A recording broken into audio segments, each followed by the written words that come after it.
আল্লাহ তাআলা বলে ফাকাইফা তাত্তাকুন, এই আমার বান্দা, এই যে দিবানিশি তুমি নাফরমানি করছো, কুফর করছো, শিরিক করতেছো, তুমি যে হারাম খাচ্ছ, তুমি নাচ গান, নারী, ছবি, নর্তকী, জিনা, ব্যভিচার, মদ, জুয়া, অশ্লীলতা, বেহায়াপনা, সুদ, ঘুষ, এই এত এত নাফরমানি যে করছো বান্দা, ফাকাইফা তাত্তাকুন, আমার বান্দা তুমি কেমনে বাঁচবা, কেমনে বাঁচবা?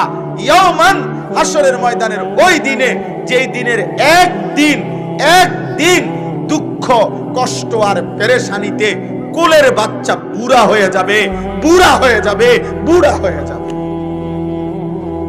একদিনে একদিন। ইয়াওমান ইয়াজালুল ফিলদানা শিবা। কেমনে এত মিথ্যা বলছো? মুসলমান বুঝি 30 বছর সুদ খায়? কেমন মুসলমান এটা? কেমনে বাঁচবা বাপ? প্রতিদিন যিনি ওজনে কম দাও, তুমি মুসলমান বাপ, কেমনে হাসরের ময়দানে দাঁড়াইবা? যুবক বন্ধু আমার, ছেলেরা আমার, গত 365 দিনের গোটা এক বছরে যে কোনো দিন ফজরের নামাজ পড়ো নাই। দোস্ত আমার, বন্ধু আমার, তুমি দাঁড়াইবা কেমনে হাসরের মাঠে? এই ছেলে দাঁড়াইবা কেমনে রে বাপ? ফাকাইফা তাত্তাকুন, কেমনে বাঁচবা বান্দা, কেমনে বাঁচবা?